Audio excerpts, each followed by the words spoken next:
Buongiorno, questa è l'ultima seduta del nostro bel convegno. Ci sono oggi due assenti, due persone che non sono stati capaci di venire. Andrea Nanetti da Singapore non lo lasciano partire e invece il professor Del Negro è ammalato, ma ci ha mandato la relazione e la leggeremo qua dopo l'intervallo che faremo seguendo le due relazioni del professor Preto e del professor Dostele. Questo. E poi ci sarà la discussione conclusiva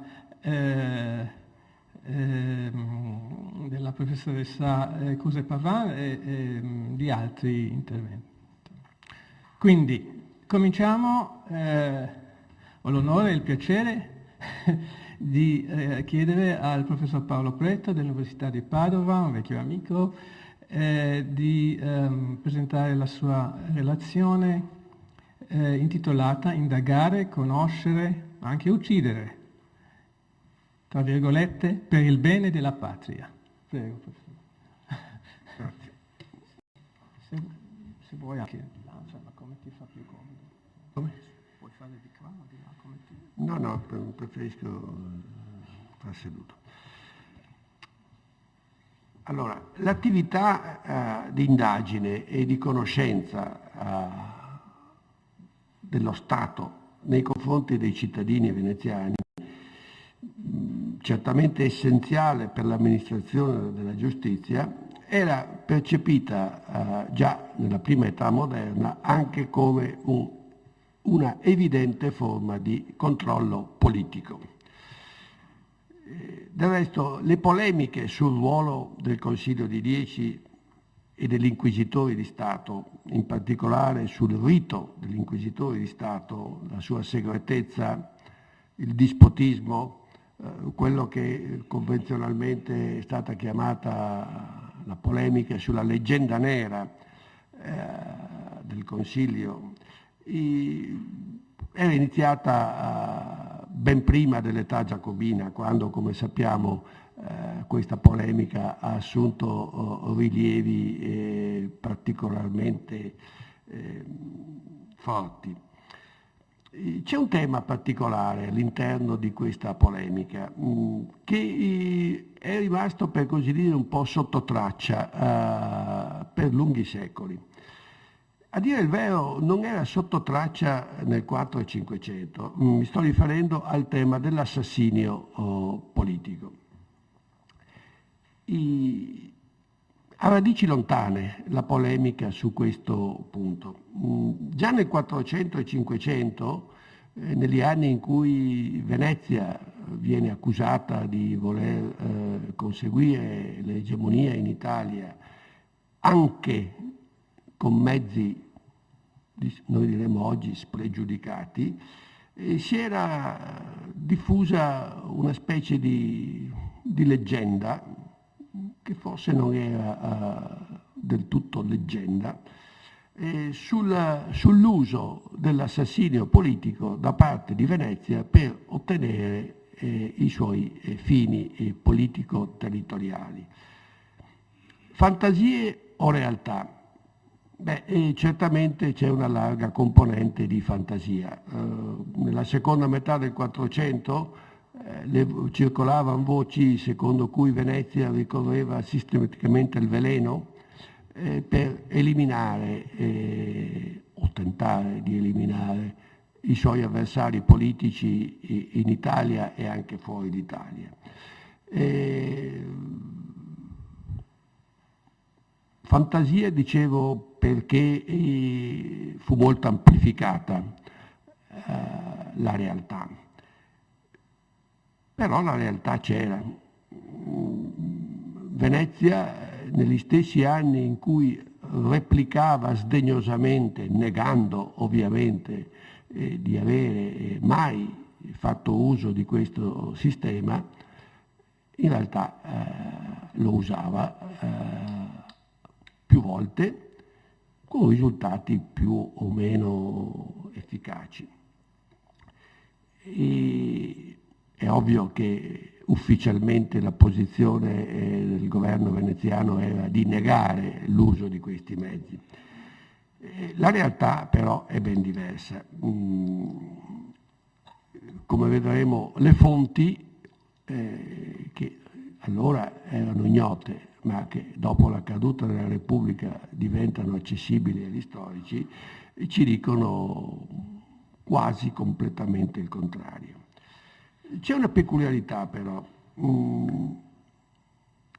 A Venezia gli scrittori politici, sia gli scrittori ufficiali, per così dire, quelli che esprimono la posizione formale dello Stato, sia quelli che non sono ufficiali ma che comunque si adeguano alla visione della Repubblica, non partecipano o partecipano in modo, noi diremmo oggi, defilato, ai margini del grande dibattito sul machiavellismo, la ragion di Stato, il tirannicidio, che percorre la cultura politica italiana ed europea di quegli anni. Dell'assassinio politico come mezzo per raggiungere fini del principe, per così dire, dello Stato, gli scrittori veneziani non parlano, o parlano poco o ne parlano in modo molto sfumato. La polemica esploderà, come noi sappiamo, nell'Ottocento, quando due studiosi stranieri, non a caso, Malatry e Lamansky, il primo enunciando dei principi, il secondo pubblicando una quantità enorme di documenti tratti dagli archivi veneziani, dimostrano in modo inconfutabile che sempre a partire dal Medioevo fino alla tarda età moderna, Consiglio di 10 e inquisitori di Stato hanno usato l'assassinio politico come arma normale, continuativa di azione politica. La cosa suscitò un notevole scalpore. Il povero abate Rinaldo Folin, che voleva difendere la Repubblica di Venezia da questa accusa, cercò di arrampicarsi sugli specchi dicendo ma anche questo era un po' il costume dell'epoca, che però non è vero che i veneziani usassero così sistematicamente l'assassinio.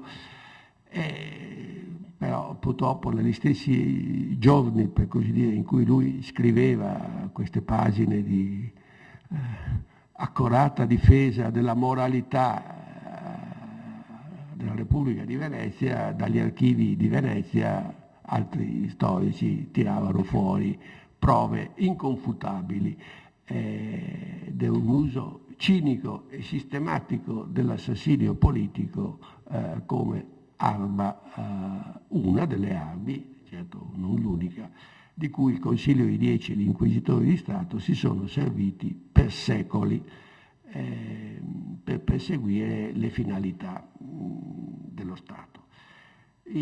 Naturalmente la polemica aveva facile motivo di finire. In che modo? Adducendo un fatto. Siccome questi assassini sono avvenuti in forma segreta e la segretezza era ovviamente una delle ragioni d'essere del Consiglio di 10 degli inquisitori di Stato, era ovvio che nel passato non si fosse conosciuto questo aspetto. Del resto c'è una frase che apre moltissime delle delibere che adesso, delle quali vi leggerò qualcuna, di questi anni che riguardano questi problemi, c'è una frase che è simbolica di questa vicenda. Normalmente quando il Consiglio di 10 o gli inquisitori di Stato decidevano di procedere alla uccisione di una persona e quindi davano l'incarico, in varie forme come vedremo, di eseguire questa volontà, quasi sempre si iniziava con una frase che è diventata quasi canonica. Si diceva: con quel più cauto, destro et secreto modo che sarà possibile. È una frase ripetuta o alla lettera uguale o con poche modifiche. È chiaro quindi che la segretezza è la condizione perché questa operazione possa uscire, ma è anche servita poi a dare la giustificazione del perché di queste azioni. La Mansky, ma anche il Malatri, ricordavano un detto molto italiano, dicevano, e molto veneziano, di cui si attribuiva l'origine ai Gesuiti, ma che in realtà ha molteplici origini: peccato segreto, mezzo peccato, a cui qualcuno aveva aggiunto con una estrapolazione più o meno indebita: peccato segreto non è peccato, che era un'interpretazione un po' estensiva anche della più rigida posizione gesuitica, come si diceva. Ma le delibere del Consiglio di 10 e dell'Inquisitore di Stato parlano chiaramente. Quando si è cominciato a poter consultare gli archivi segreti della Repubblica, ci si è reso conto che tutte queste operazioni di assassinio politico venivano scritte, giustificate, votate e sempre si aprivano con una riga, 2 righe di spiegazione del perché, della giustificazione. È su questo che vorrei fermarmi un attimo. Perché si decide di uccidere una persona? Innanzitutto, le persone che potevano essere prese di mira normalmente erano avversari politici. Noi abbiamo la prova indubitabile che il Consiglio di 10 e gli Inquisitori di Stato in più occasioni hanno tentato, sottolineo tentato, non ci sono riusciti, di assassinare quasi tutti i principali uomini politici del 4 e 500 con i quali Venezia si trovava in quel momento in guerra. Papa Giulio II 3 volte si è cercato, Luigi XII, il sultano, non ne parliamo, il re di Spagna. Molti di questi erano solo progetti, molto spesso si cambiava rapidamente opinione. È interessante leggere le 2 delibere che riguardano il progetto di assassinare il Papa durante la Lega di Cambrai. Allora, si discute prima se accettare o no la proposta di un frate che proponeva di uccidere il Papa. Allora si dice: ma vediamo, la cosa è rischiosa, eccetera, però si potrebbe anche fare, però si prende tempo. Passano 2 mesi, nel frattempo Venezia ha firmato la pace con il Papa, e allora si scrive subito al provveditore romano dicendo: per carità, non si parli di queste cose, perché adesso il Papa è tornato amico della Repubblica, quindi anzi dice si respinga queste fantasie, dice assolutamente inaccettabili. Ma non è l'unico esempio. L'imperatore Massimiliano fu oggetto di 3 tentativi di assassinio, salvo a distanza di poco tempo, quando poi sarà eletto Carlo V, fa scrivere all'ambasciatore che Venezia è sempre stata devotissima all'imperatore, che mai si è sognata di attentare non dico la vita, ma neanche agli interessi del nostro amato imperatore di tutti i cristiani. Quelle frasi ovviamente che fanno parte dei riti diplomatici, per così dire. Io vorrei però, anziché stare solo su un'esemplificazione generale, leggervi proprio alcune delle motivazioni scritte. E tenete presente, si tratta di motivazioni scritte in delibere che commettono ai provveditori, agli ambasciatori o a dei killer, tanto per usare il termine, di uccidere una certa persona. Avversari politici, spie, banditi, persone comunque sgradite al governo o perché avversari politici o per problemi di sicurezza interna. Allora, le prime sono in latino perché si riferiscono ad esempio all'uccisione del re dell'Ungheria o di Bruno della Scala, quindi siamo alla seconda metà del 400, quando per gli ultimi anni si usa ancora il latino nelle delibere del Consiglio dei 10. Allora, l'uccisione del re d'Ungheria, e si spiega come si potrebbe fare, dice: non solum est bonum, sed necessarium. Quella di Bruno della Scala est salus nostra, un'altra è utilis et fructuosa, salus et pax nostra et totius Italiae, bonum, utile, salute.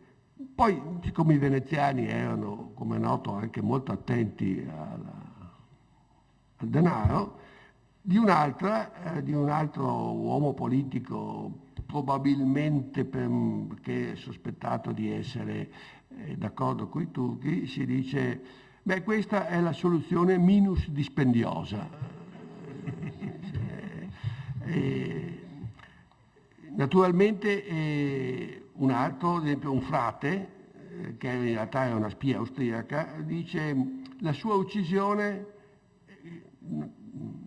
sottolineo che non si dice mai uccisione, si dice sempre, poi vi leggerò alcuni degli eufemismi con i quali si girava intorno all'uccisione. Dice: sarebbe un gran bene alla nostra patria, convien che sia levato di questo mondo per gli interessi pubblici. Naturalmente, se si tratta di assassinare il sultano o dei pascià nella penisola balcanica, est salus Christianitatis, salus et pax populi Christi, optima et Christiana dispositio, quella di uccidere il sultano, per il Stato nostro e per la Repubblica Cristiana. Oppure non c'è più il cristianesimo, ma per importantissimi rispetti di Stato, di nuovo per pubblico beneficio della cristianità, di nuovo perché così si leva la spesa. Non è chiaro che cosa si intendesse per spesa, ma evidentemente uccidere costava meno che seguire altre vie per neutralizzare questo nemico. Grande beneficio saria per le cose nostre e tanto del resto della cristianità e per i rispetti di Stato, per l'avanzamento della religione e gli interessi importanti della patria. Patria è scritta maiuscola, non è secondaria. L'avanzamento della fede, servizio della patria, motivi di religione e di pietà, ragion di Stato. Compare anche questa espressione che si pensava fosse solo nei trattatisti.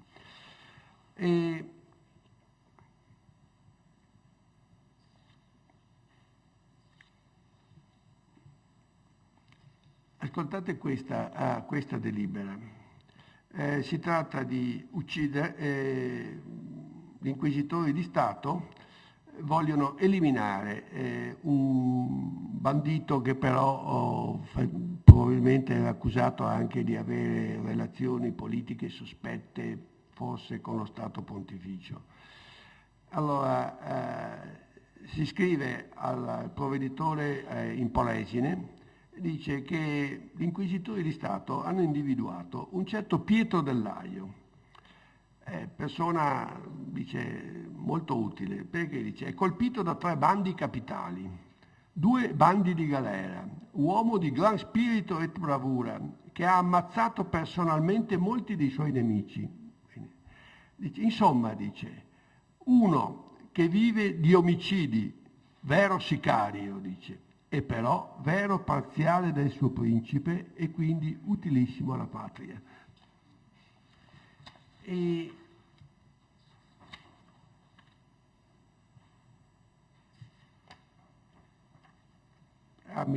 dimenticavo, avevo saltato, che tra le persone di cui si è positivamente cercato 3 volte l'assassinio c'è anche Carlo VIII, il re di Francia, e l'imperatore Sigismondo, i duchi di Milano un'infinità di volte.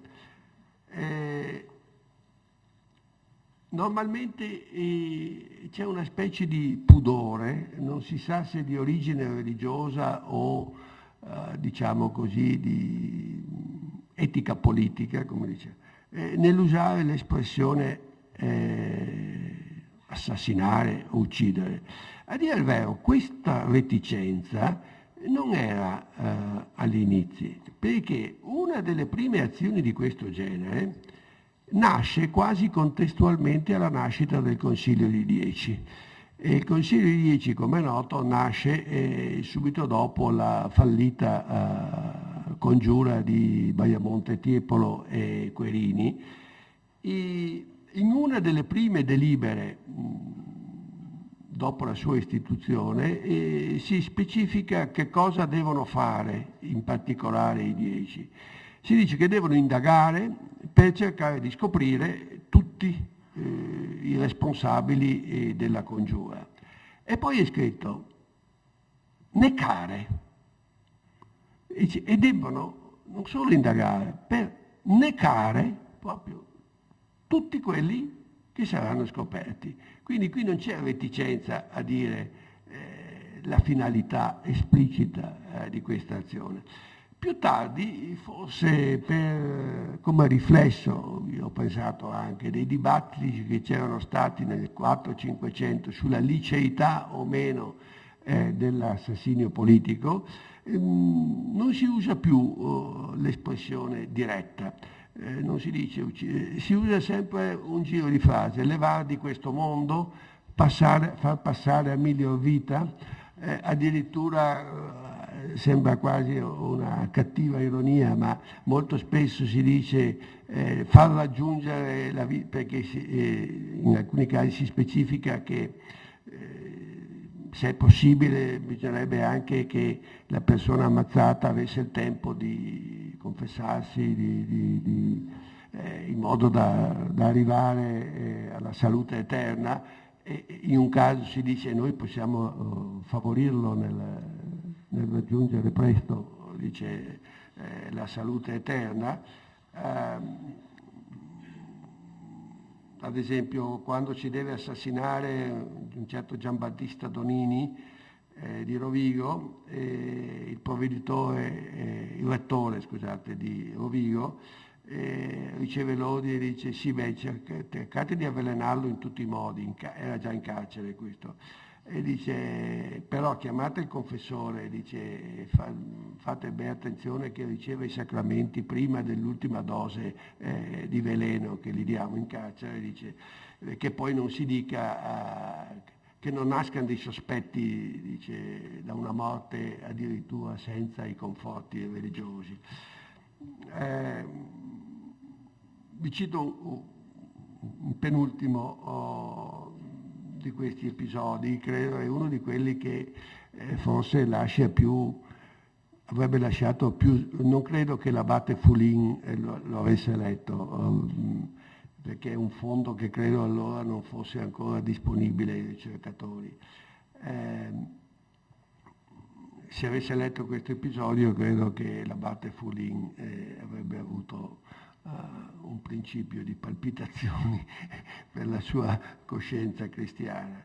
E allora siamo nel 1665, c'è un certo Giacomo Bandini che era un impiegato del Banco Giro, quindi un impiegato a Venezia, che aveva rubato una rilevantissima somma di denaro, viene colpito da bando capitale e ovviamente informato in anticipo sparisce da Venezia e comincia a girare per l'Italia e per l'Europa inseguito dai sicari del Consiglio di Dieci. Il Consiglio di Dieci aveva dato ordine esplicito fin dall'inizio di ucciderlo, ovunque fosse possibile farlo. Allora va in Svizzera, poi va a Vienna.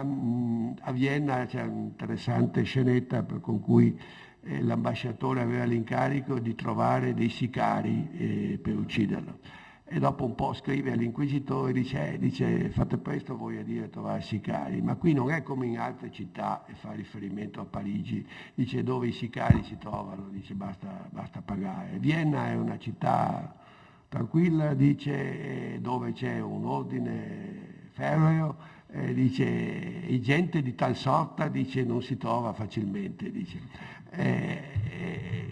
E quindi dice no, a Vienna non è possibile farlo. Dice, allora questo poi sparisce anche da Vienna. A Firenze la cosa sembrava possibile, c'è una lunga trattativa tra gli inquisitori e un delinquente comune che si offre di ucciderlo, però gli inquisitori vogliono che gli porti la testa, perché temevano che questo uccidesse un disgraziato qualsiasi, cosa che era già successa, e poi gli dicessero che era il Bandini.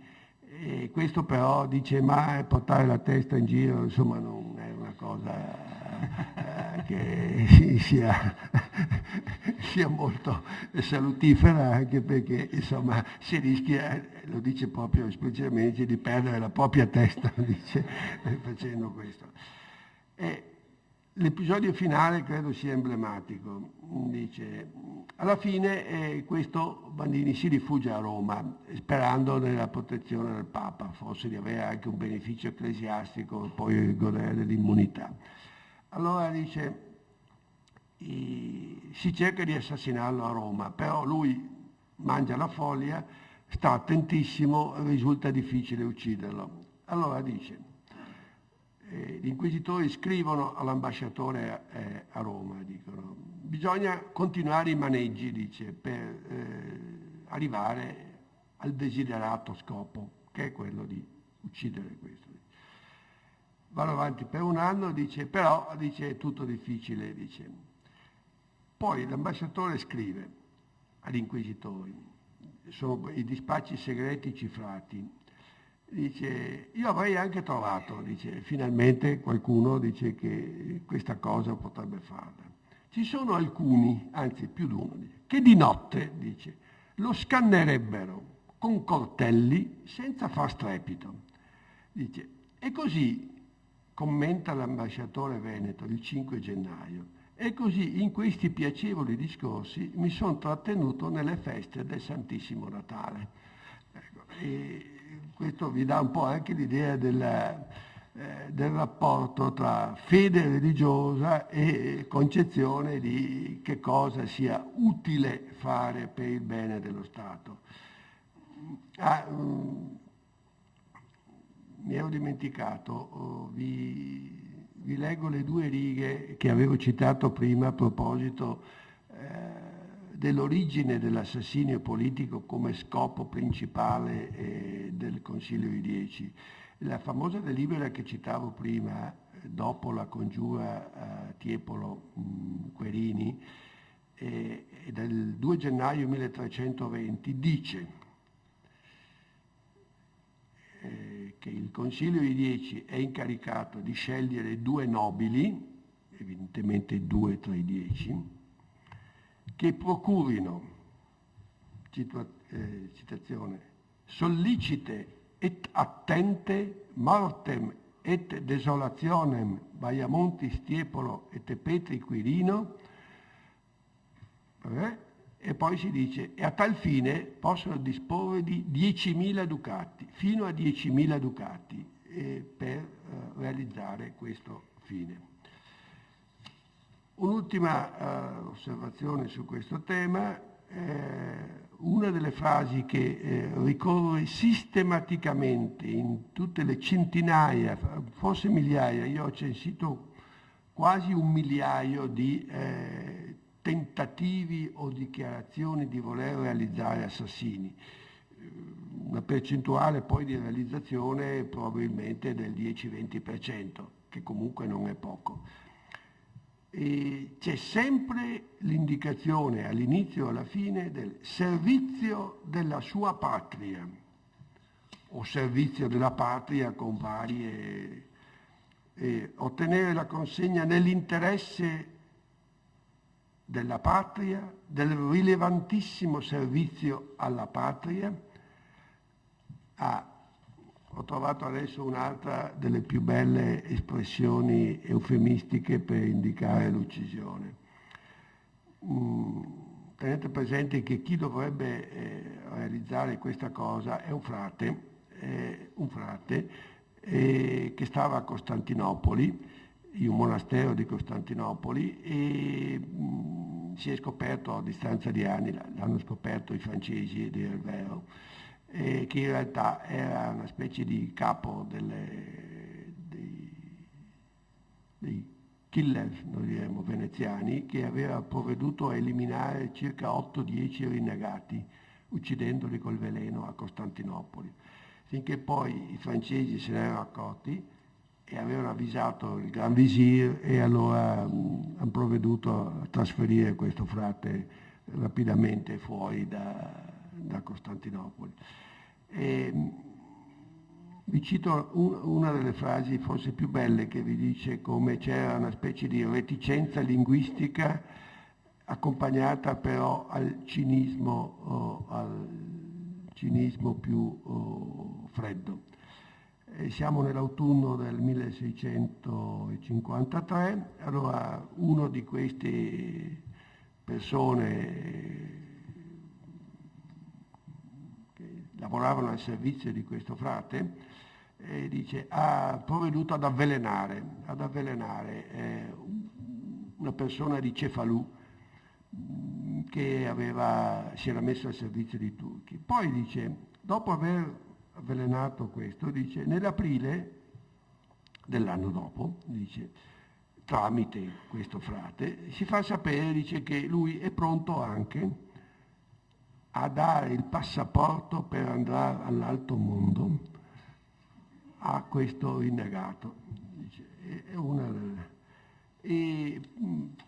per un altro caso molto simile,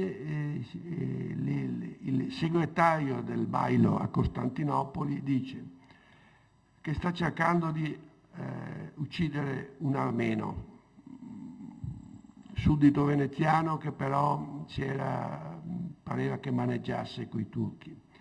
Dice, però data la mia posizione, dice, non posso espormi, dice, devo star prudente intanto, dice. Però io godo l'assistenza del Signor Dio nel facilitare l'estirpazione di queste piante per il solo vantaggio dei pubblici interessi.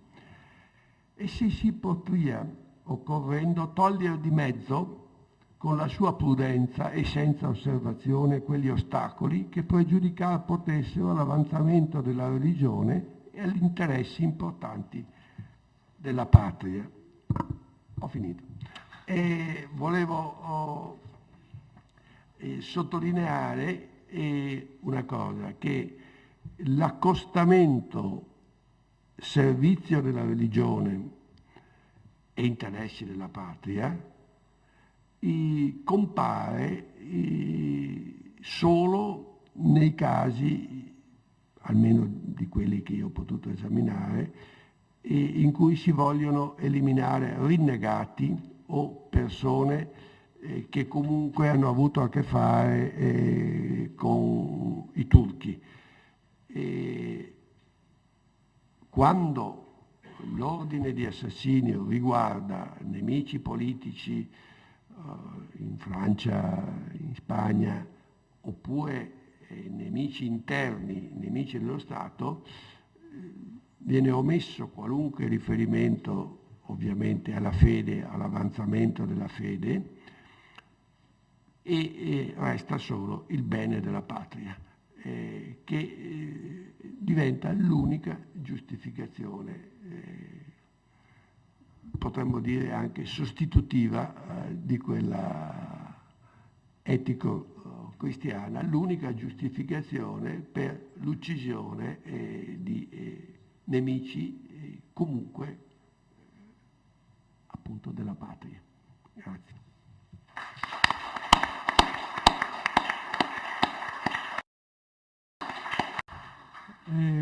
Ringrazio il professor Paolo Preto per questo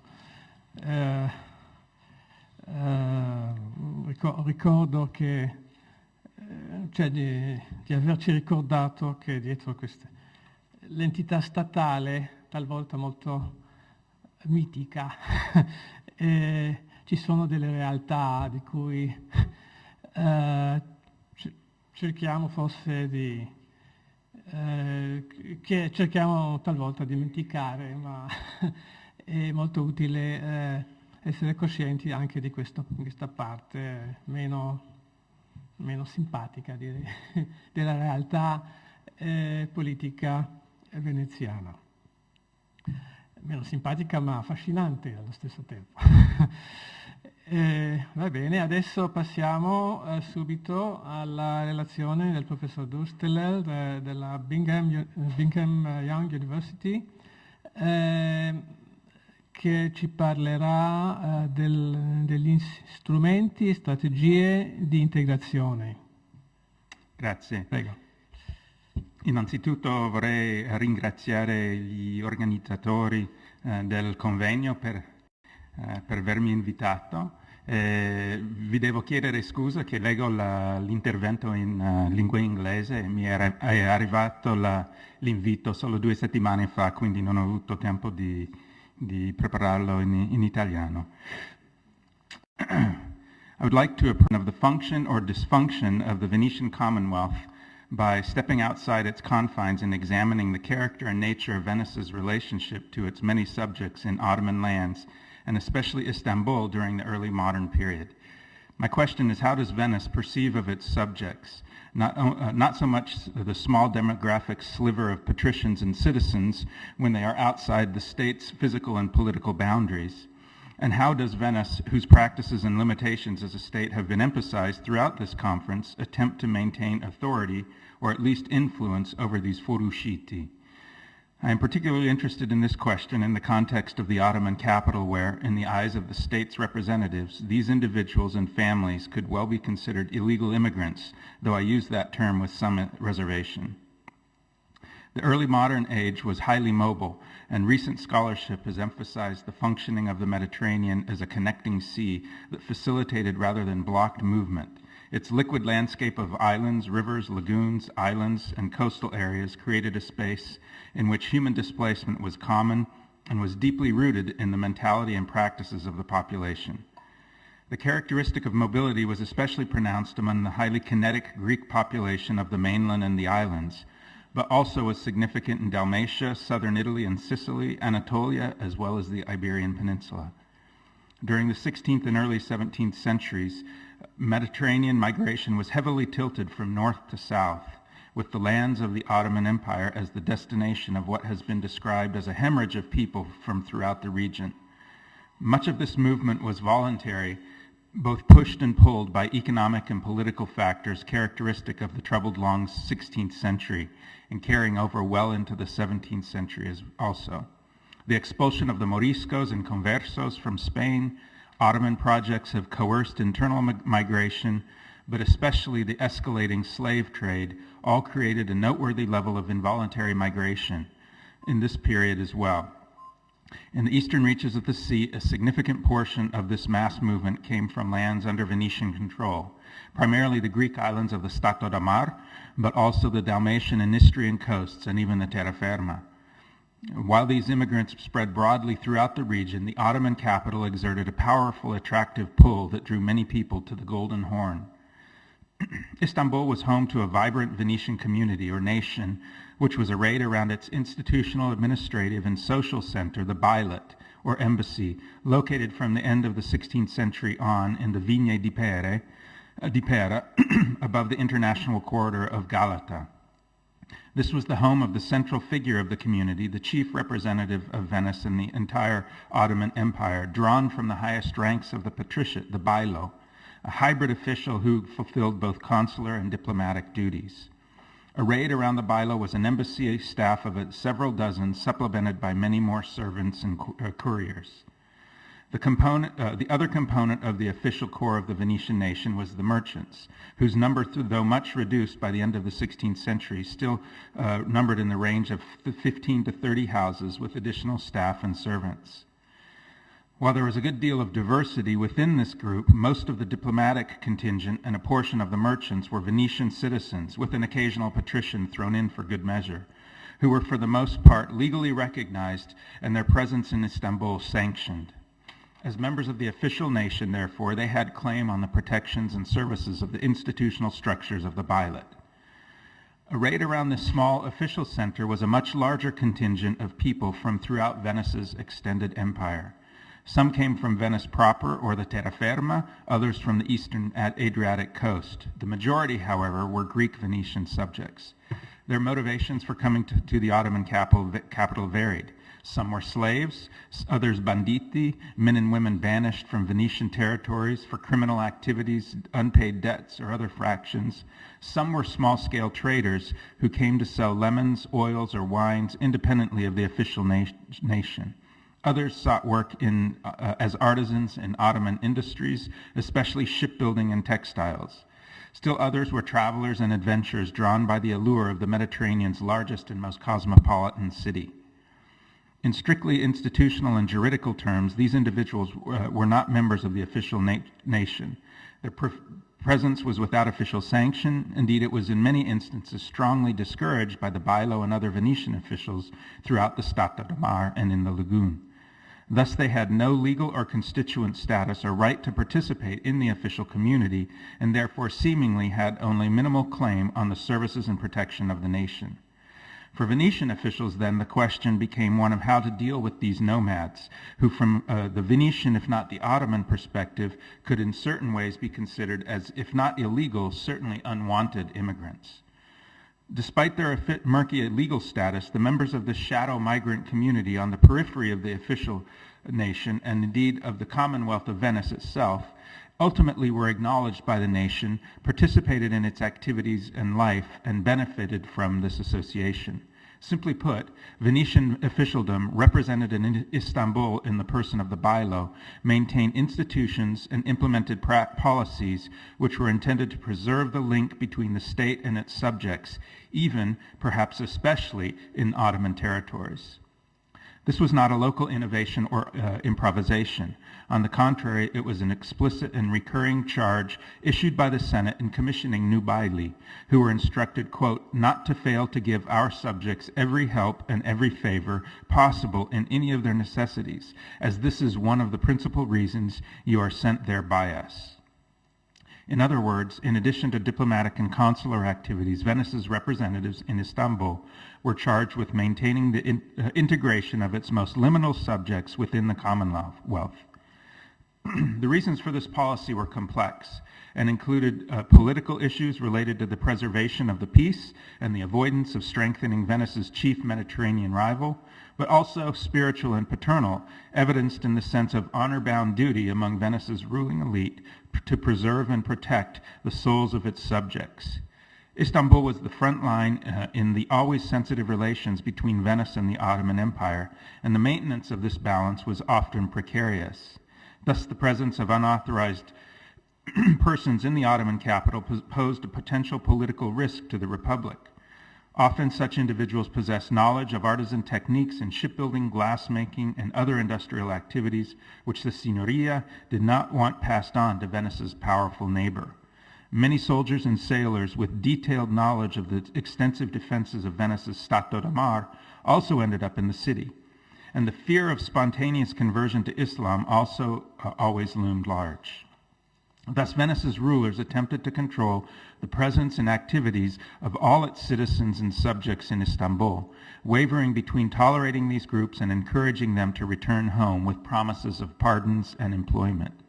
To illustrate this, I will focus on three groups present in the Venetian community in early modern Istanbul: banditi, slaves, and Greek subjects, and the ways in which the Venetian embassy, in its function as a consular entity, served to bind and reintegrate individuals on the margins of the Commonwealth back into the fold.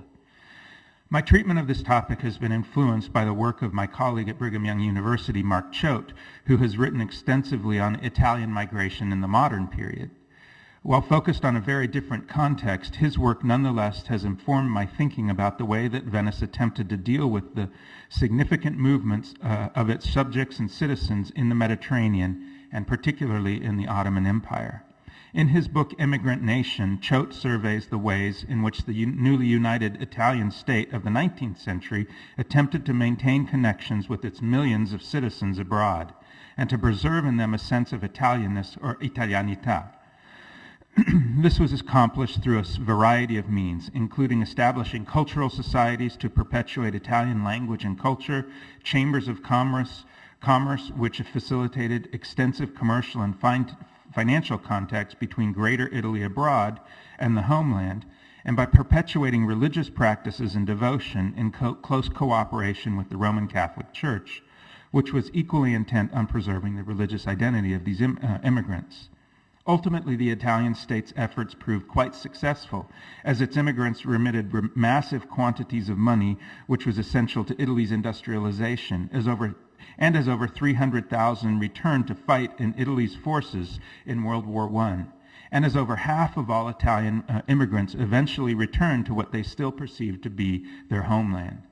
In reading this work, I was struck by the parallels in terms of Venetian attempts to integrate and preserve links to its own immigrant subjects in the early modern period, in very different ways, but still I think the similarities are striking.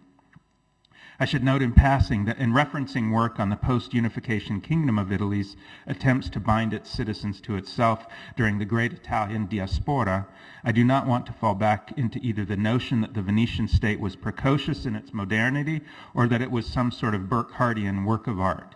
This is a historiographical debate which has been properly laid to rest. Rather, this and other work on contemporary immigration has informed more my questions than my conclusions on this issue. The first group in Istanbul that I would like to examine is the banditi. As Claudio Povolo has shown, the difficult years of the 16th century saw a significant expansion in levels of criminality with the Venetian state within the Venetian state, and one of the primary ways of dealing with this was the use of banishment, which increased precipitously in this time. There are no statistics on the banditi in early modern Istanbul. Records indicate, however, that in the 1630s, between 50 and 100 banditi annually came to the Beylet seeking alterations of their sentences. One bailo reported with some exaggeration that there were so many banditi in Istanbul that, quote, they make up a great part of the workers in the Turk's arsenal. A report of 1591 placed the number of skilled banditi in Ottoman arsenals at 300, a potentially significant portion, if accurate, of the 838 permanent craftsmen who worked in the Galata arsenal in 1604. It seems safe to conjecture that at any given time in the period from Lepanto to Candia, that the banditi in Istanbul numbered in the hundreds at the very least. The majority of the banditi who had appeared in the Ottoman capital were Greek Venetian subjects. Many others came from the Venetian terraferma and Dalmatian coast. While most came from lower socialist states, there were exceptional instances of banished nobles, most from the Stato da Mar again, with the occasional example from the terraferma or Venice itself. The crimes that led to their expulsion varied. Some were for moral offenses or murder, but much more common were banishments resulting from poverty or inability to pay debts. A sentence of banishment usually required the guilty party to leave all Venetian territory, thus their only recourse was to find refuge in non-Venetian lands. For Venetians, and especially subjects of the Stato da Mar, the Ottoman Empire was an attractive option because it represented a much more economically promising destination than a small island or minor regional town. It was not unusual for individuals who appeared in Istanbul to have spent 5, 10, even 20 years in exile. Not all passed their entire exiles in Istanbul, but evidence suggests that in many cases banditti often stayed on for years and even decades working in Ottoman industries and on Ottoman galleys. Another reason banditti were drawn to Istanbul was because of the presence there of the bailo, who had broad authority to review and rescind sentences issued by courts from throughout the Venetian Empire. A parte issued by the Senate in 1620 indicates the several alternatives that the baili possessed for dealing with the unending parade of banditti who appeared in their chambers. One option was to commute a sentence entirely, effectively allowing the exile to repatriate. Alternatively, the bailo could grant a safe conduct and permission to travel and settle in certain restricted areas within the Venetian state. Though in atrocious cases, the exile was generally not allowed to return to the scene of the original offense. A third possibility was to free the supplicants conditionally, based on a certain period of service, usually on Venice's naval galleys, in return for the rescission of the banishment. Finally, of course, the baili could refuse to grant any alteration to the sentence, though this option was rarely utilized. The relative ease of obtaining alterations to sentences in Istanbul resulted from Venice's desire to control its subjects and citizens in the city. The Ottoman capital was considered a dangerous, physically and morally dangerous space, and the presence of any unauthorized persons, particularly criminals, represented a significant risk both to themselves and to the state. As one bailo wrote, quote, "The liberty of Turkish living, the lasciviousness of the Turkish women, and the corrupt customs of the renegades would have the power to make a saint a devil." Individuals or groups who might potentially upset the sensitive Veneto-Ottoman relationship or might agitate or impede the diplomatic and commercial missions of the nation were classed persone non grate. To avoid this peril, Venetian policy was first to try and prevent banditti from coming to Istanbul at all, and failing this, to encourage them to leave quickly by issuing safe passages, commutations of sentences, and even financial incentives. Although Venice ideally wanted no subjects or citizens in Ottoman territory without official sanction, there were certain categories of people earmarked for a quick return to Venetian lands. These included women and men, and for strategic reasons, men who possessed specialized knowledge or technical skills that could be of use to the Ottomans either militarily or commercially.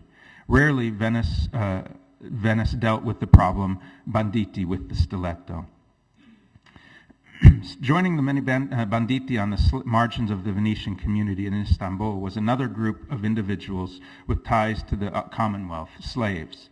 While more peripheral and often restricted in their engagement, they nonetheless were seen as constituents of the broadly defined Venetian nation, and their care and protection was considered a significant responsibility for all baili and other members of the community. Early modern Istanbul had many slaves. In 1609, their numbers were estimated at 100,000, or 1/5 of the city's population. It was difficult to establish the number of Venetian slaves in the city. In 1588, the Senate estimated their total number in the entire Mediterranean at over 2,500. One difficulty in making estimates is that because the capitulations required the release of Venetian slaves, Ottoman owners often went to great lengths to keep the presence of enslaved Venetians of all stripes hidden from officials. Caring for and freeing slaves was a principal duty of the baili. Indeed, Alvise Contarini considered this one of the greatest burdens of his office. After 1586, they had at their disposal ransom funds raised primarily by religious and political entities in Venice. To qualify for these funds, a slave had to be either a Venetian patrician, citizen, or subject, or to have been taken captive while in the Republic's service. Once freed, these ex-slaves were often lodged and fed at the bailet, at least temporarily, which was a drain on its resources. And in certain cases, slaves received financial assistance to attain their release and in return promised a certain period of service to pay off their debt. Because of limited funds, in choosing whom to assist, patricians and citizens were always favored, followed by Italian subjects. Subjects from the Greek islands were often overlooked. Marco Venier reported that corsair activity in the archipelago produced large numbers of slaves, but was his inability to pay for their freedom produced, quote, the universal discontent of those peoples who believed themselves almost gone from the memory of their prince. Besides financial assistance, the baili also assisted slaves in escaping. Indeed, there was a secret passage in the bailet which was used to hide slaves until they could be shipped to Candia or Zante. As with the banditti, Venice was eager that its slaves be removed from Istanbul as soon as possible, and for very similar reasons. The fear that they might pass on crucial information or provide services to their Ottoman masters, or that they might convert to Islam. Another concern was the increased potential for apostasy that captives ran during long-term enslavement, especially in cases involving women and children. As a result, the baili and the nation considered it a religious duty to obtain the freedom of these unfortunates and were willing to go to great effort and expense to accomplish this. My final example also represents the most numerous and suggestive case of Venice's dealings with its subjects in Istanbul, namely the Greek subjects of Venice's Stato da Mar. In the late 16th century, Venice's Greek subjects numbered almost 500,000, and representing almost 20% of the empire's total population, with fully a third of these inhabiting the island of Crete alone. While Venice's policy regarding the Greek Venetians in the Ottoman Empire was not fundamentally different than that toward banditti and slaves, Venetian authorities seem to have understood and generally accepted the deeper causes of the Greek exodus, and in the end did little to prevent it. Instead, the baili effectively facilitated the presence of these migrants to the Ottoman Empire by annually providing them with a certification of their status as Venetian subjects, which carried with it important economic benefits, legal rights, and protections. The Venetian Chancellery also supplied other important services to these subjects, adjudicated their disputes, and furnished some with employment in the embassy and with the nation's merchants. The desperate conditions on their islands drove many Greek Venetians to migrate to Istanbul, where they found work in the city's cloth industries, maritime trades, shipbuilding, and other industries. Their numbers were not insignificant. Matteo Zane wrote, quote, so many Levantine subjects are in this city that I remain truly amazed. While no precise record remains, contemporary estimates give some indication of their numbers. Leonardo Donà in 1595 calculated that in Galata alone there were 2,000 Greek Venetian subjects. Simone Contarini in 1612 put the number at over 3,000, mostly from Crete. These estimates are probably inaccurate, as they include only those subjects who annually registered in the bailet's chancellery. Many more Greek Venetians quietly assimilated into the capital's large population of Greek Ottoman subjects, as do so many migrants, perhaps one-third, these Greeks representing perhaps one-third of the 250 to 300,000 inhabitants of the capital. Many Greek Venetians came to Istanbul intending to remain only temporarily before returning to their homes, but a significant portion ended up staying in the city for extended periods. As Leonardo Donà reported, they came to earn a living with the intention of returning home, but gradually many settled down, married, and had children, and made the Ottoman Empire almost their patria. One observer noted that many Greek Venetian subjects, quote, with wives and children who have lived in these parts for 15 years, while another described subjects, the more part aged, with wives and children who no longer think of returning to their patria. Once in the Ottoman capital, these migrants found work in a variety of sectors, primarily as sailors, coopers, shoemakers, and grocers. A Venetian document of 1627 listing Tiniots and Candiots living in Istanbul and their professions supports this assertion. It lists 80 men divided according to profession and place of origin. 49 came from the island of Tinos, most of the rest from Candia. Of those whose profession was specified, 17 worked as coopers, 3 as sailors, 1 a shoemaker, and 1 was listed as a beggar. The majority of this group, however, worked in the woolen industry, 41 of the 61 whose jobs were indicated. The number of men listed as involved in shipping and shipbuilding is certainly low, and the census was not intended to be exhaustive, as a number of Bailey reported that men from Candia, quote, make up a great part of the workers in the Turks' arsenal. So numerous were the Greek Venetian subjects in the arsenal that they organized themselves into at least one guild, the Arte del Botaro. Other Greek Venetians entered into contracts of apprenticeship with young men from the islands. The documents record migrant clockmakers, merchants, tradesmen, and storekeepers. In addition to trades, Istanbul was the focus of a thriving commerce in Cretan agricultural products. All were traded in the city by waves of Greek merchants coming from the Stato de Mar. While the Bailey and the Venice's rulers in general preferred that their Greek subjects remain on their home islands, and indeed it went to great lengths to discourage them from leaving, in the end they turned a blind eye on their presence and activities and even facilitated their remaining in Istanbul. These migrants became extensively involved in the activities of the larger Venetian community, as each furnished the other with necessary services and support.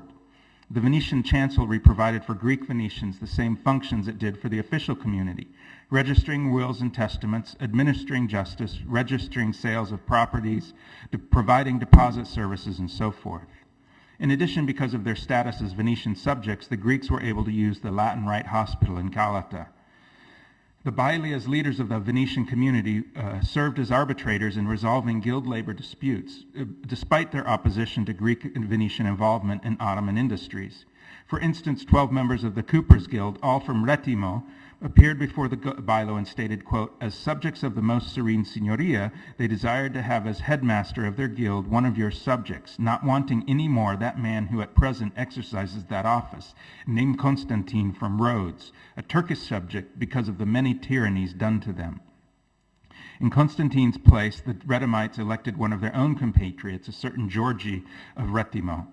That men providing a skilled trade to the Ottomans against the wishes of their Venetian lords had no qualms about appearing before the Bailo to resolve their dispute gives some indication of the unusual relationship between the official and unofficial elements of the community. Most important of all the services that the Bailey rendered, and the one that permitted the Greek Venetian subjects to retain their legal status despite their extended sojourns in Istanbul, was the annual issuance of fedi. The fede was a legal document issued by the chancellery which attested to the status of the resident Greek men and women as Venetian subjects. Though these were Venetian certifications, Ottoman institutions accepted them as valid, legally binding documents and as proof that the bearer was indeed a Venetian subject and therefore not subject to the special taxes required of non-Muslim dhimmi subjects of the Sultan. In addition, the fede ensured that the Bailo's court would be the ultimate authority in legal and other matters involving the bearer. These documents were issued in great numbers, often at the beginning of each year when lines of subjects would appear at the embassy to have their papers renewed. While occasionally a Venetian or Italian subject from the terraferma might appear, the vast majority of these documents were issued to people from the Greek islands. Venetian authorities jealously defended both the rights of Greek Venetian migrants before Ottoman officials and their jurisdiction over them. Attempts to declare long-term inhabitants as Ottoman subjects, especially if they married a local man or woman, so that officials might collect the harak, were repeatedly fended off by the Baileys' diplomatic efforts. As Venetian subjects, the Bailey also held legal authority over the Greek Venetians, a right they protected vigorously. One evening when Simone Contarini was out walking, quote, a great number of Candiate subjects came to me complaining strongly that while they were making fun of a certain Greek from here in Galata, he complained to one of the ministers of this place, who commanded that 2 of them be put down and beaten according to the local custom. Contarini sent his dragoman to the divan to request that the minister that had done this be punished, to which the vizier immediately agreed, and he had further reaffirmed that all Venetian subjects would be sent to the Bailey for such matters. The reverse side of this episode is the fact that Venetian officials also attempted to bind their Greek migrant subjects to them through surveilling them and attempting to control and punishing them. It was widely held among Venetian officials in Istanbul that, and beyond that, quote, the nature of the Greeks is extremely cruel and savage. The Baili experienced numerous challenges in asserting their jurisdiction over Greek subjects and were often forced to imprison and squire them out of Istanbul and back to their islands to avoid problems, or even occasionally assassinate them, as Professor Preto has just suggested. While surveillance and control were certainly a component of the state's attempts to preserve its influence over its subjects, this should not be exaggerated. This was not a centralizing state capable of monopolizing power. Such an entity was effectively an impossibility in the early modern era, as we've seen in this convenio. The relationship then between the Venice as represented by the Baili and the numerous Greek Venetian migrants was complex. Ottaviano Bon summarized this unusual situation well. Quote, he says, in constant Istanbul are found infinite artisans and many laborers who work as carpenters and caulkers, subjects of your lordship from the island of Candia and Tinos, who work without concern both in the arsenal and outside. They live as subjects of the most serene republic, so as not to pay the ordinary harak, and not to be subjected to other taxes. They preserve themselves from this with a bollettino that is made for them by the Baili, witnessing that they are subjects, which they renew every year for their greater security. Bon tried to use the Fedi as a leverage both to encourage Greek migrants to return home and to discourage others from coming to Ottoman lands, and he urged the Senate to provide, quote, some recompense to make them stay in Candia. He clearly understood that these were economic migrants who left their homes because, quote, they do not have employment and they cannot live on their trade. The Ottomans benefited greatly from the skills of this flood of Greek subjects, and of equal peril, in his view, was the fact that they, quote, are so weakly edified in religion that for every little unpleasant encounter in which there is danger to life or some other interest, they easily become Turks, that is, they convert.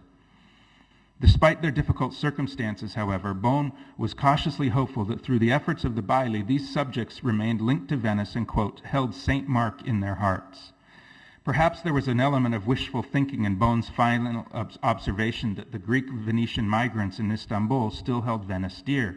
In many ways, the Greeks illustrate the complexity and variability of identity and subject status in the early modern Venetian state. By going to Ottoman lands, these men and women were voicing discontent with Venetian rule, or misrule as they saw it, in their homelands. Yet in doing so, they often became more cognizant of and dependent on their status as Venetian subjects. By identifying themselves as recognized card-carrying members of the Venetian community, they were able to avoid being subsumed into the much larger population of Greek Ottoman subjects, to whom they were linguistically and culturally much more closely related. In conclusion, then, what insights does this focused case study of Venetians in Istanbul provide into the nature and functioning of the Venetian Commonwealth in the early modern era? As we have seen, Venice clearly considered these voluntary and involuntary migrants as subjects of the Commonwealth, despite the fact that, with the exception of slaves, almost all the others were in the city in direct contravention of the wishes of the dominante. This is evident in the commissions that the Baili received, and is expressed much more clearly in the day-to-day activities of the Bailit, where Venetian subjects received notarial services, legally binding judgments, protection and advice, as well as occasional intervention with the highest levels of the Ottoman state. Venice's interest in identifying and integrating its subjects was driven in part by the economic benefits to be derived from taxing the trade of these migrants in Istanbul, in part by the desire to attempt to preserve the at times fragile diplomatic balance with the Ottomans, and in part by a certain paternalism in which the Venetian state sought to protect its subjects' fragile religious identity. These were all part of a broader program of attempts at integrating and preserving some sense of a shared identity among the subjects of Venice's early modern Commonwealth. Thank you.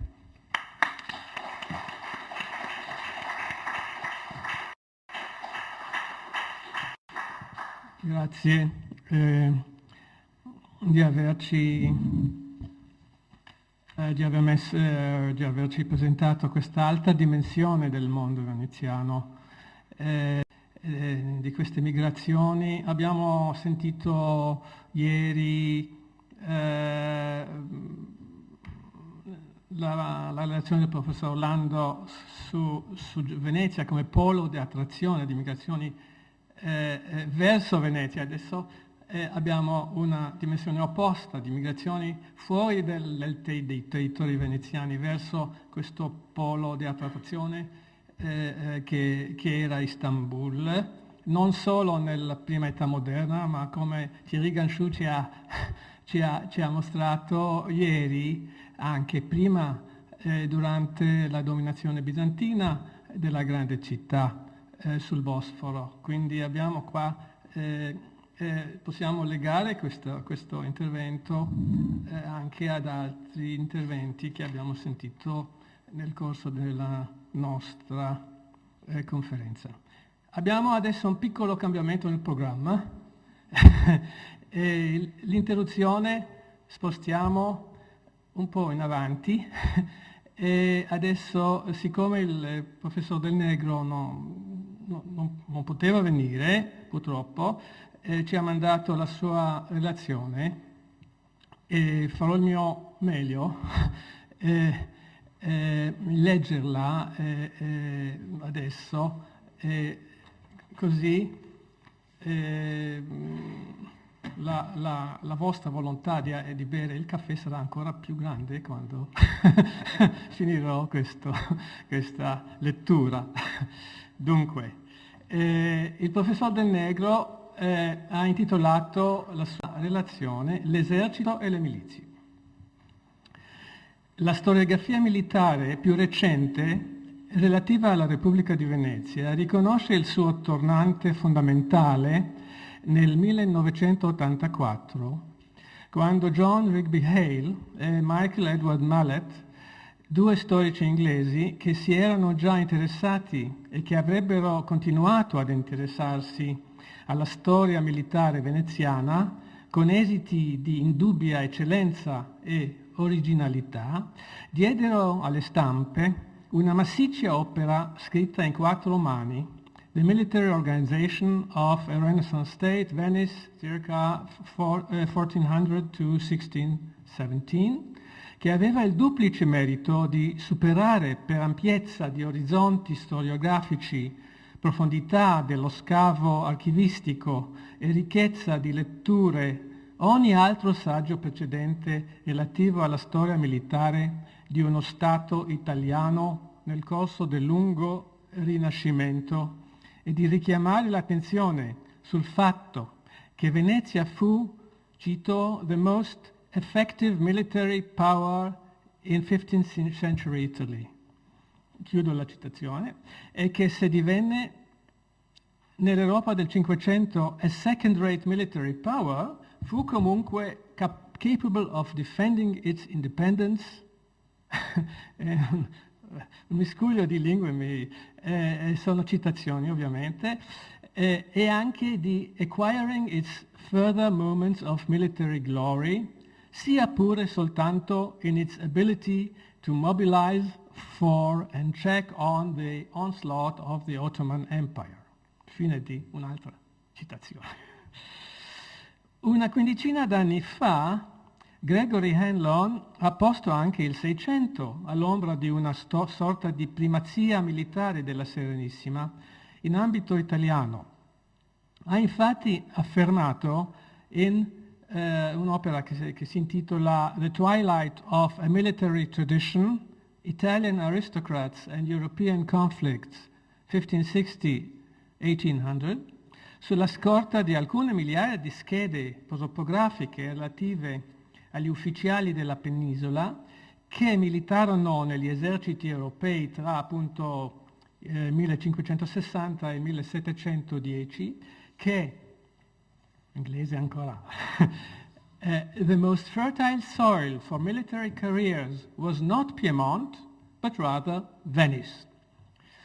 In questo modo è stata messa in crisi una serie di cliché corretti e ricorretti, tra i quali la presunta irriducibile antinomia tra il mercante e il guerriero, oppure la convinzione machiavelliana che uno Stato pacifico all'interno non potesse essere bellicoso all'esterno. Ed è stato anche incrinato lo stereotipo dell'eccezione piemontese, vale a dire la drastica contrapposizione, cara a gran parte della storiografia militare italiana nell'8-900, tra un ducato regno sabaudo, da sempre bellicoso, e i restanti stati della penisola, accusati di essere più o meno imbelli. Altri aspetti delle lezioni di contenuto e di metodo offerte da Hale e Mallet meritano di essere qui richiamati. 1.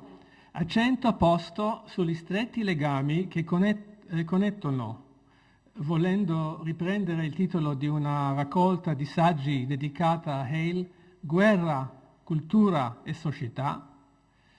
Una cultura tuttavia non limitata nel loro caso all'analisi del pensiero militare, come era stata invece sotto l'influenza della scuola idealistica tedesca, la scelta di Piero Pieri, il massimo esponente della storiografia militare italiana nei decenni centrali del Novecento, ma considerata anche in quanto espressione e motore degli sviluppi tecnologici e scientifici.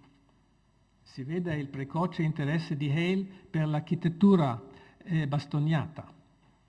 Dunque, questo è il primo aspetto. Il secondo, l'importanza assegnata ad un'analisi ravvicinata del quadro politico-amministrativo, un quadro che nel caso veneziano risulta particolarmente complicato, soprattutto se lo si esamina su specie militari.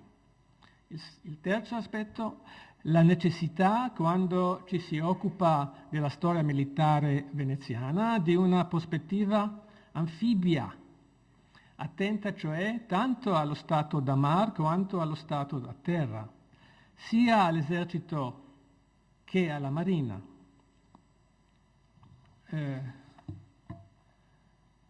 4. La centralità dell'organizzazione in campo militare. 5.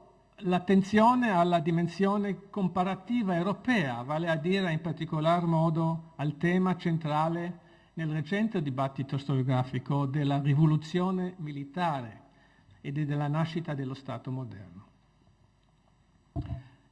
La guerra fece lo Stato fece la guerra, è una citazione.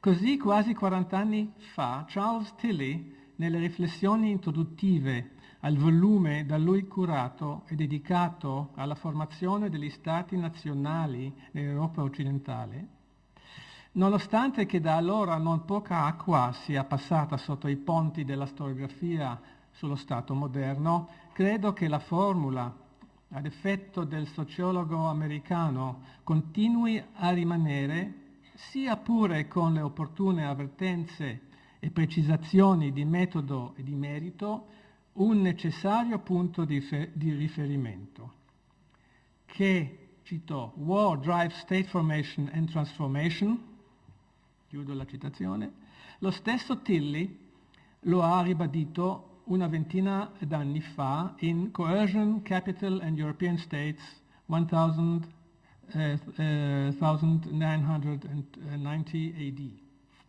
In tempi più o meno lontani, Brian Downing in The Military Revolution and Political Change e Thomas Ertmann nella Birth of Leviathan, Building States and Regimes in Medieval and Early Modern Europe, si sono anch'essi riconosciuti nella tesi che la guerra sia stata the key stimulus in the formation of a centralized administrative infrastructure, di quella burocrazia che secondo la maggioranza degli storici contraddistingue lo Stato moderno. Ma in quale modo war drives state formation and transformation tra Medioevo e prima età moderna? Punto di interrogazione. Nelle riflessioni introduttive al volume del 1975, il Tilly ricostruiva una catena causale che riteneva valida tanto per l'Inghilterra di Cromwell che per la Prussia militare degli Hohenzollern. Adesso un'altra citazione più lunga. Mutamenti e espansioni negli eserciti di terra No, è una lista di aspetti, di nuovo. 1. Mutamenti o espansioni negli eserciti di terra. 2. Nuovi sforzi per drenare risorse dalla popolazione soggetta. Numero 3. Lo sviluppo di nuove burocrazie, innovazioni amministrative. 4. Resistenze da parte delle popolazioni soggette. 5. Ulteriore coerzione. 6.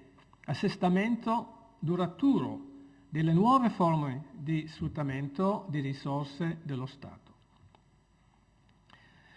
In un'altra pagina Tilly riproponeva la catena casuale sotto la forma di un circolo comprendente come indissolubilmente connessi e interdipendenti la formazione dello Stato, le istituzioni militari e l'esazione delle poche risorse disponibili da una popolazione riluttante.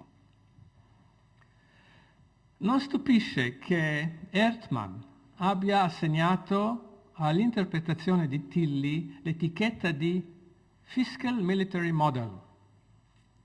Tuttavia va anche precisato che coloro che considerano l'International Military Competition as the driving force behind state formation e che Philip Stefan Gorsky ha definito concisamente i bellicists,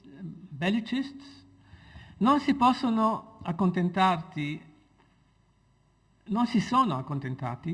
di questo semplicistico, quantomeno nei termini esposti sopra, Fiscal Military Model, ma hanno correlato e integrato con altri fattori di ordine economico oppure politico. Tuttavia, come ha messo in evidenza Gorsky, anche queste varianti del modello bellicista non rendono ragione dei diversi percorsi di state building che si sono effettivamente verificati in Europa, un limite quanto mai evidente se si prende in considerazione il caso di Venezia, senza dubbio uno Stato nato, se si vuole, dalla guerra, nel senso che iniziò la sua storia quale un avamposto militare bizantino, ma che si affermò del tutto al di fuori dello schema del Fiscal Military Model, quale una città-stato di mercanti. In una brillante sintesi che ci restituisce a grandi linee la storia militare europea tra caduta dell'impero romano d'Occidente e i giorni nostri, un altro storico militare inglese, Michael Howard, ha individuato limitatamente ai secoli di vita della Serenissima 5 tipi di guerre e di conseguenza 5 tipi di eserciti. L'esercito dei cavalieri, vale a dire l'oste feudale, l'esercito dei mercenari, non leggo le cose tra parentesi perché diventa troppo lungo, l'esercito o più spesso la flotta dei mercanti, l'esercito dei professionisti e l'esercito dei rivoluzionari, cioè quelli nati nel corso della cosiddetta rivoluzione atlantica, al di là e al di qua dell'oceano.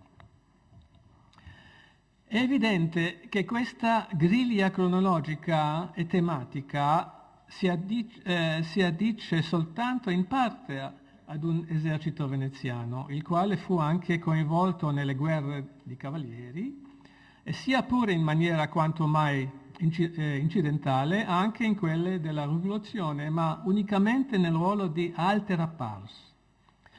Inoltre, i 3 segmenti della sequenza howardiana che è possibile riprendere, le guerre dei mercenari, dei mercanti e dei professionisti, furono declinati da Venezia, e non soltanto da Venezia, in maniera eccentrica rispetto allo schema tracciato dallo storico inglese.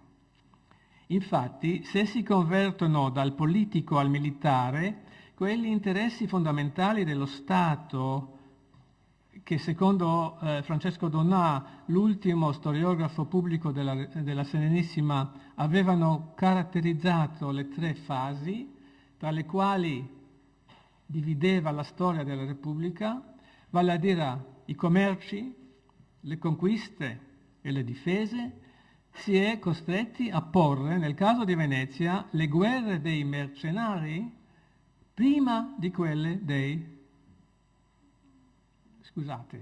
le guerre dei mercanti prima di quelle dei mercenari. Nella prima età, quella che si estese dall'Alto Medioevo, se si vuole, dallo scontro di Archimicidium nel 737 tra Eraclea e Quilio, oppure da quello di Albiola del 810 contro i Franchi di Pipino, alla guerra di Chioggia, prevalse, come scriverà un altro patrizio veneziano del Settecento, Giacomo Nanni, lo spirito di commercio, il quale, nel tempo della sua maggiore grandezza e ricchezza, si associò per la facilità quel di conquista. Se si deve riconoscere un rilievo particolare alle serie delle 4 guerre contro Genova, che si susseguirono con fortune alterne tra il 1255 e il 1381, disputandosi in queste, come avrebbe sottolineato Nanni, di tutto o parte del commercio dell'Europa. Non va dimenticato la precedente escalation delle prerogative commerciali concesse da Bisanzio a Venezia sul filo del suo contributo alla difesa degli spazi imperiali. In modo particolare lo scarto tra la crisobolla del 992 e quella del 1082, che tenne conto della vittoria veneziana a Durazzo contro i Normanni. Guerra di mercanti fu, tra le altre, la quarta crociata, il punto di partenza del Commonwealth veneziano, quale è stato battezzato in questo convegno. Iniziata come un'operazione commerciale, il trasporto dell'esercito dei crociati fu abilmente dirottata dal governo marciano in un'operazione di conquista, prima di Zara e poi di quanto rimaneva dell'impero bizantino. Nella seconda fase, che si estese dalla conquista della terraferma alla seconda guerra di Morea, quella del 1715-1718, prevalsero invece le guerre dei mercenari, mentre nel terzo periodo, nel caso veneziano limitato all'ultimo secolo della Serenissima, un esercito di professionisti che ricevette il suo format definitivo negli anni 1720 dall'ultimo dei grandi condottieri al servizio della Serenissima, il maresciallo Matthias Johann von der Schulenburg. Collaborò alla gestione non tanto delle guerre quanto delle politiche di neutralità adottate da Venezia sotto il segno delle cosiddette difese. Secondo Nanni, quando a Venezia lo spirito di commercio passò il testimone allo spirito di conquista, mantenne una notevole presa su quest'ultimo, in quanto la Repubblica amministrò la guerra coi stessi principi con cui si amministra il commercio. Voglio dire, di diffidenza verso le persone che ella aveva scelto. Prendendo nella scia degli esempi della Repubblica Cartaginese commerciante, agli stipendi generali forastieri, al valore e fedeltà dei quali appoggiava la sua sorte e destino. Queste sono citazioni. E questa diffidenza, continuava Nanni, ancora una citazione, appare principalmente nella elezione di più di un capo militare, uguale in diritto, e nella elezione dei provveditori in campo, i quali non avevano lo spirito della guerra per intraprendere, avevano però la facoltà di frenare.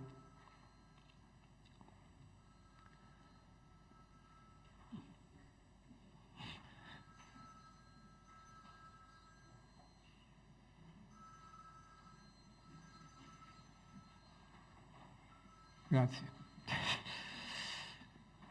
Una tesi esposta un secolo prima anche da La Haye, un gentiluomo francese, mi pare che deve andare fino a Rialto.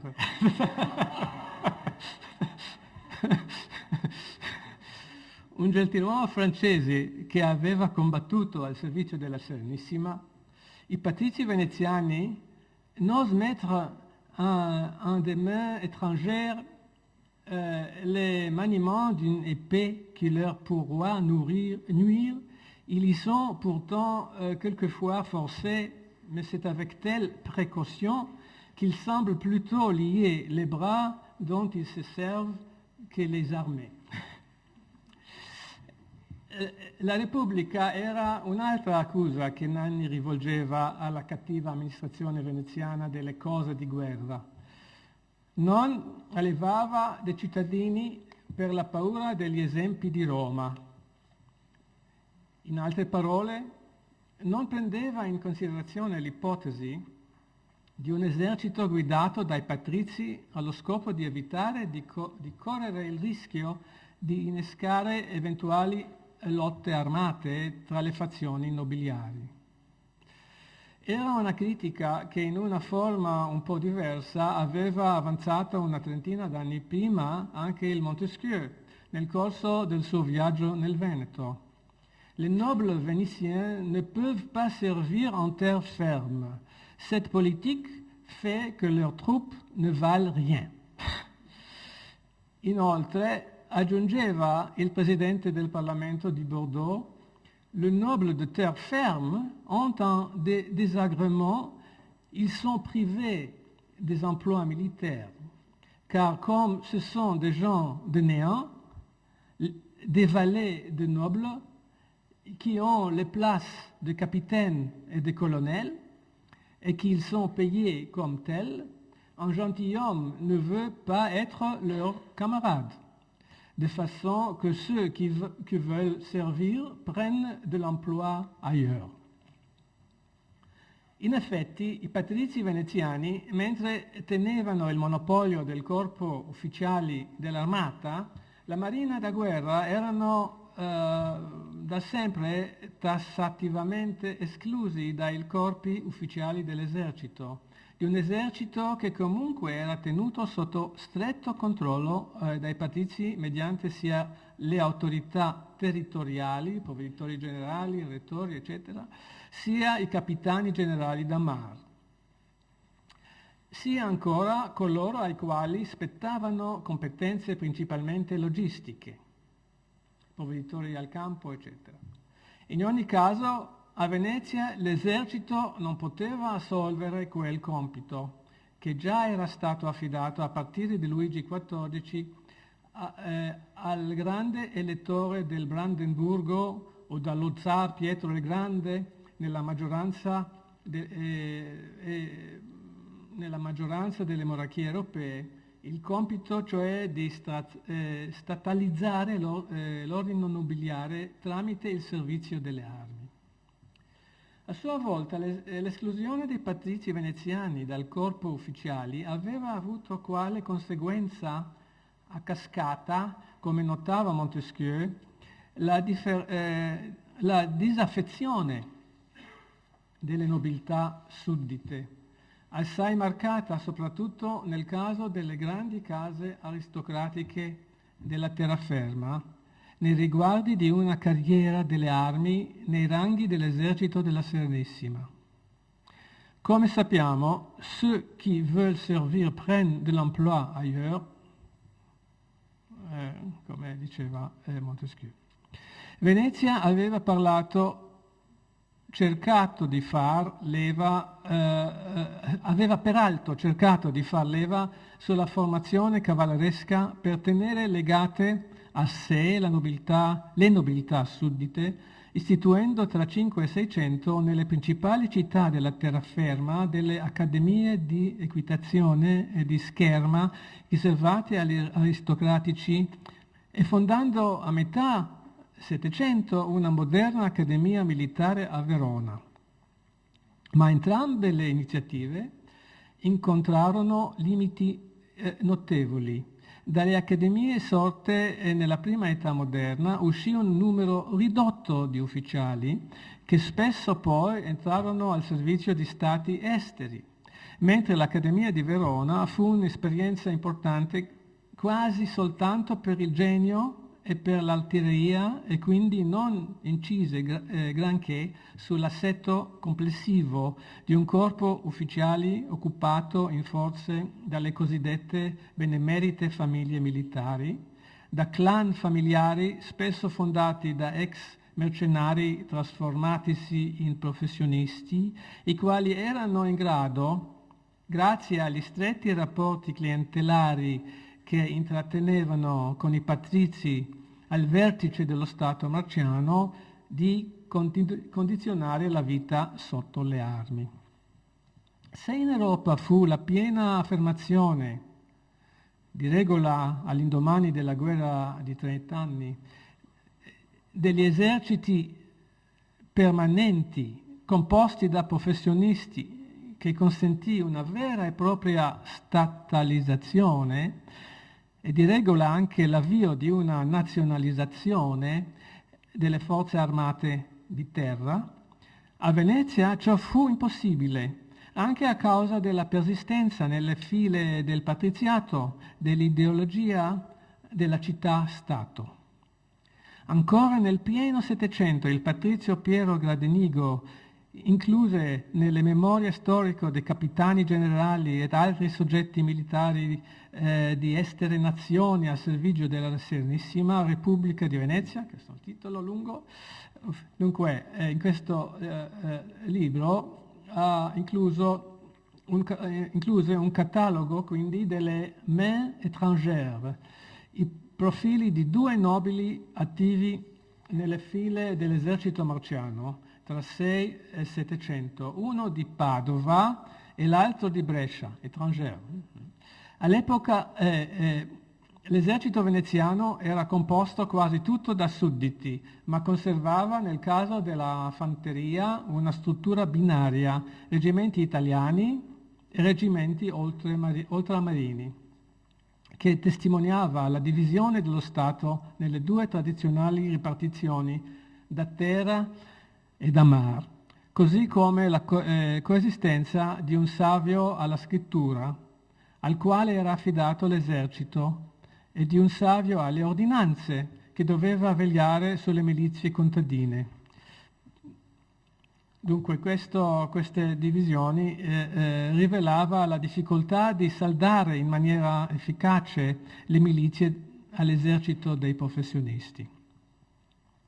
Il limite maggiore del quadro istituzionale militare veneziano risiedeva comunque nel fatto che era previsto che il comando supremo dell'esercito fosse affidato a un generale straniero e che non esisteva né una sorta di Stato Maggiore generale né un vero e proprio ministero della guerra, in quanto il savio alla scrittura aveva soprattutto competenze consultive ed esecutive, e per di più queste ultime erano limitate dalla concorrenza di una serie di magistrati più o meno indipendenti, che comprendevano tra gli altri i provveditori alle fortezze e quelli alle artiglierie, i padroni e i provveditori all'arsenal, i provveditori all'armar e i presidenti del collegio della milizia da mar, gli inquisitori ai ruoli pubblici, il provveditore straordinario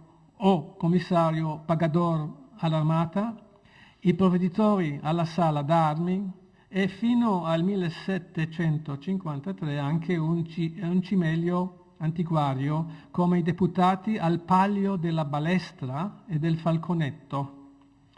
Inoltre, tra il 1720 e il 1750 furono eletti 3 deputati al Militar che limitarono ulteriormente gli spazi, già di per sé stessi non particolarmente estesi, a disposizione del savio alla scrittura.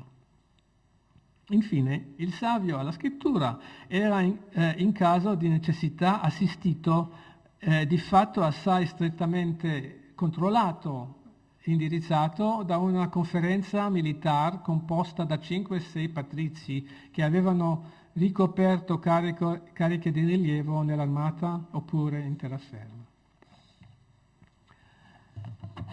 Mentre i maggiori stati europei dovevano costituire degli eserciti permanenti basati su unità organiche come i reggimenti su regolamenti validi per l'insieme degli ufficiali, Venezia doveva continuare fin quasi sulle soglie del Settecento a privilegiare un sistema arcaico, quello delle compagnie guarnigioni, che tra l'altro presentava in tempo di guerra almeno 2 limiti macroscopici: la mobilizzazione di un esercito invischiato nella pagna dei presidi,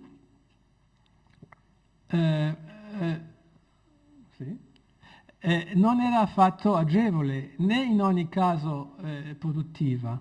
Gli esordi della guerra di Candia e 30 anni più tardi quelli della seconda guerra di Morea si sarebbero incaricati di testimoniare la difficoltà di mettere in campo un'adeguata e soprattutto tempestiva armée sur pied di soccorso.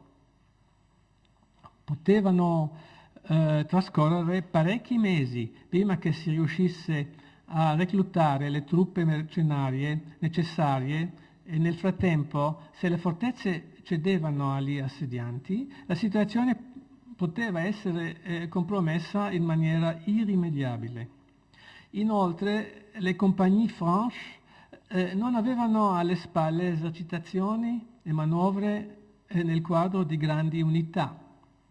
Un handicap non trascurabile negli scontri in campo aperto e che sarebbe stato in parte superato soltanto tra 6 e 700, quando fu completata la fusione tra i condotti e stipendiati, vale a dire l'organico dei governatori delle piazze, eccetera, e la gerarchia dell'esercito permanente, 2 tipi di esercito che fino ad allora si erano sviluppati su linee parallele.